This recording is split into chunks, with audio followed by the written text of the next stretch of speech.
Correction des exercices 11 et 12, page 123. Alors j'espère que vous avez réussi à répondre.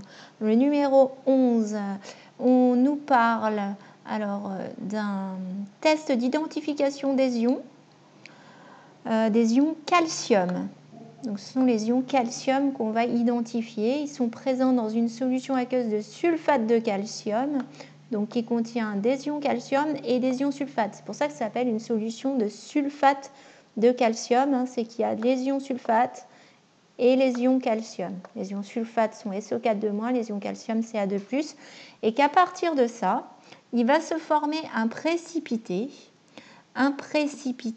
d'oxalate de calcium. Voilà, donc ça c'est ce qui se forme.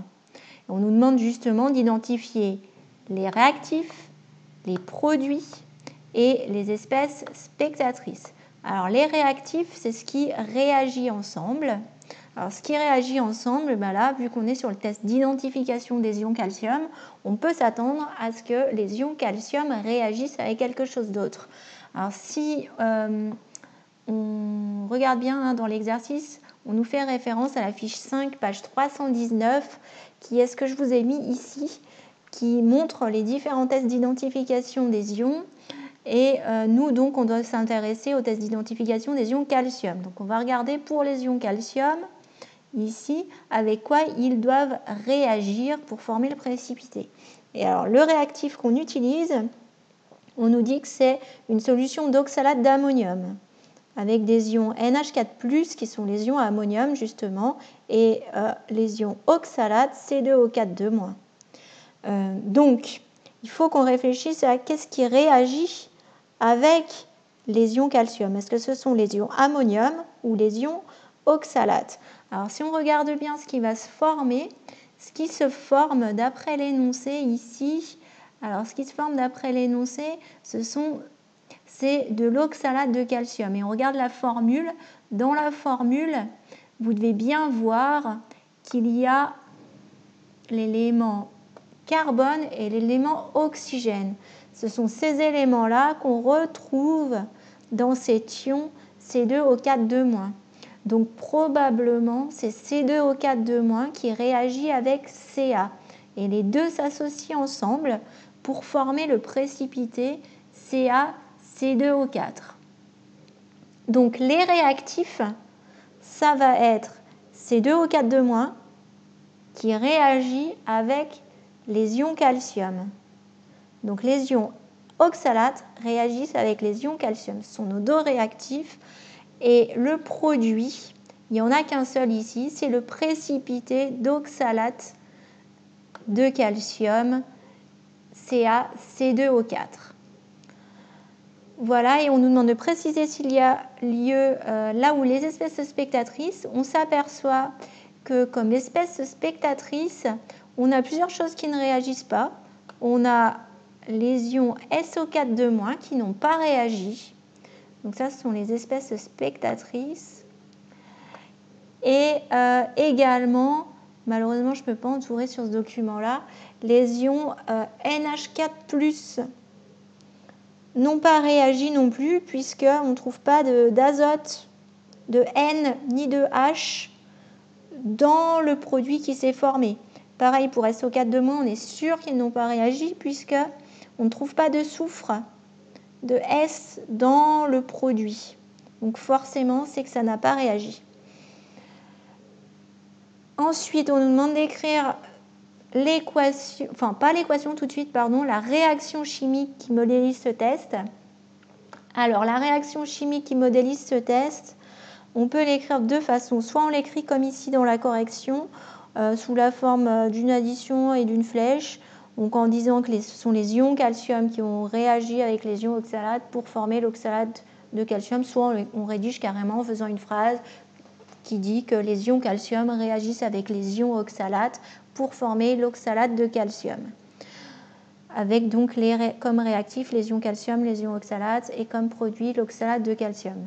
Ensuite, dernière question, question C, il fallait écrire l'équation ajustée. Ajustée, ça signifie équilibré.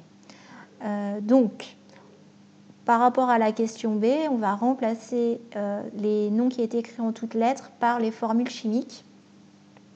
L'ion calcium, on avait vu ensemble que c'était Ca2+, sa formule, donc on remplace l'ion calcium par Ca2+. L'ion oxalate, sa formule, c'est C2O4 et l'oxalate de calcium, le précipité qui se forme, c'est ça. On n'oublie pas d'écrire entre parenthèses les états chimiques des espèces. Et à chaque fois qu'on a des ions, vous devez écrire entre parenthèses AQ, qui signifie que c'est dissous en solution aqueuse.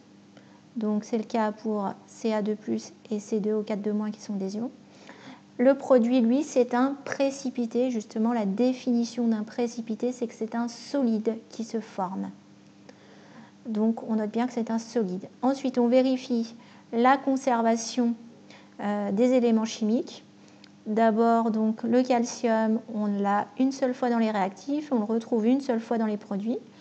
Le carbone, on l'a 2 fois dans les réactifs, on le retrouve 2 fois dans les produits. L'oxygène, 4 fois dans les réactifs et 4 fois dans les produits. Donc ils sont bien en même nombre dans les réactifs que dans les produits. Loi de conservation de la charge. On vérifie qu'on a la même charge dans les réactifs que dans les produits. Alors dans les réactifs, j'ai 2+ et 2-. Dans les produits, je suis neutre.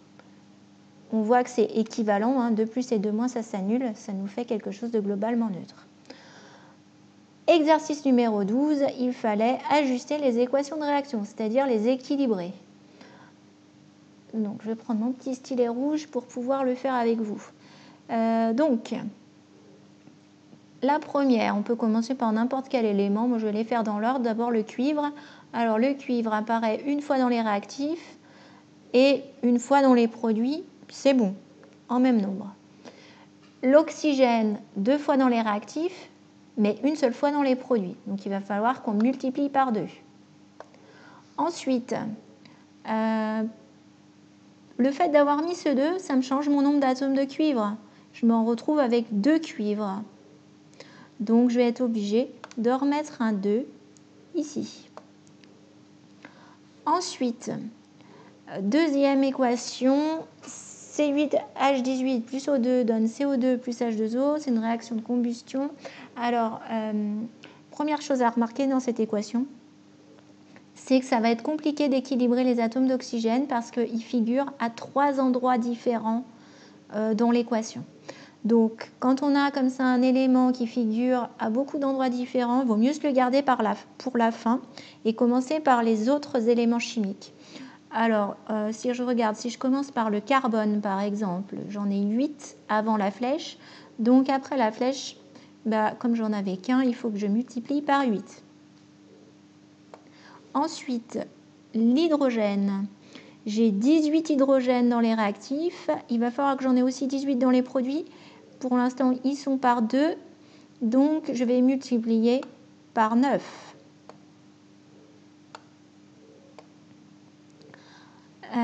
Voilà, maintenant que j'ai équilibré pour le carbone et l'hydrogène, je vais pouvoir m'attaquer à l'oxygène qui est le plus difficile. Donc, vous remarquez que pour l'oxygène, j'ai déjà finalement écrit le nombre stoichiométrique ici et écrit le nombre stoichiométrique ici. Il n'y a plus qu'ici que je vais pouvoir intervenir. Donc, ce que je vais faire, c'est que je vais compter les atomes d'oxygène dans les produits pour voir par quel nombre je vais devoir multiplier ici pour que ce soit équilibré en éléments oxygène. Alors, j'ai 8 fois 2, ça me fait 16 oxygènes. Plus de ce côté-ci, j'en ai 9 fois 1. Donc, 16 et 9, ça fait 25 au total dans les produits. Je vais essayer d'en avoir 25 au total dans les réactifs. Ils sont par 2, donc il faut que je multiplie par ces 12,5 qui font 25. Allez, je me note un 12,5, même si normalement, ça ne se fait pas d'avoir des équations équilibrées avec des nombres stoichiométriques qui sont des nombres décimaux. Il ne faut pas qu'il y ait de virgule. Donc, pour se débarrasser de la virgule, ce qu'on fait en général, c'est qu'on va multiplier toute la ligne par 2. Donc, tous les coefficients que j'ai écrits sur cette ligne, je vais les multiplier par 2, sachant qu'ici, je n'avais pas écrit de coefficient, ce qui sous-entendait que le coefficient était 1, qu'il y avait une fois ces 8H18. Donc, si je multiplie tout par 2, je me retrouve ici avec un 2, ici avec un 25, ici 16 et ici avec 18. Vous voyez que c'est ce qui est noté ici dans la correction, 2, 25, 16 et 18. Donc, ça correspond, c'est bon. Ligne C. Alors, on commence par l'élément fer. Il y en a un seul dans les réactifs, un seul dans les produits, c'est tout bon. Ensuite, je passe à l'élément suivant, l'hydrogène. J'en ai un dans les réactifs. Dans les produits, regardons, on en a un, mais fois 2. Vous voyez qu'il y a un 2 ici avec la parenthèse. Attention, le 2 s'applique donc à toute la parenthèse, c'est-à-dire qu'on a 2 atomes d'oxygène et 2 atomes d'hydrogène. Donc, si je veux que ce soit équilibré de l'autre côté, il va falloir que je mette un 2 ici. Ça va me faire comme ça 2 atomes d'hydrogène et 2 atomes d'oxygène, comme de l'autre côté. Pour ce qui est des charges, ici j'ai des ions, donc il faut que je vérifie la conservation de la charge. Alors, avant la flèche, j'ai 2 plus et j'ai ici 2 fois le moins. Donc ça me fait 2 plus et 2 moins, ce qui fait quelque chose de globalement neutre, comme de l'autre côté. Je termine par la dernière équation. Alors, dernière équation, je commence par l'iode, I. J'en ai un seul dans les réactifs, dans les produits, j'en ai 2. Donc, je vais devoir multiplier par 2 ici.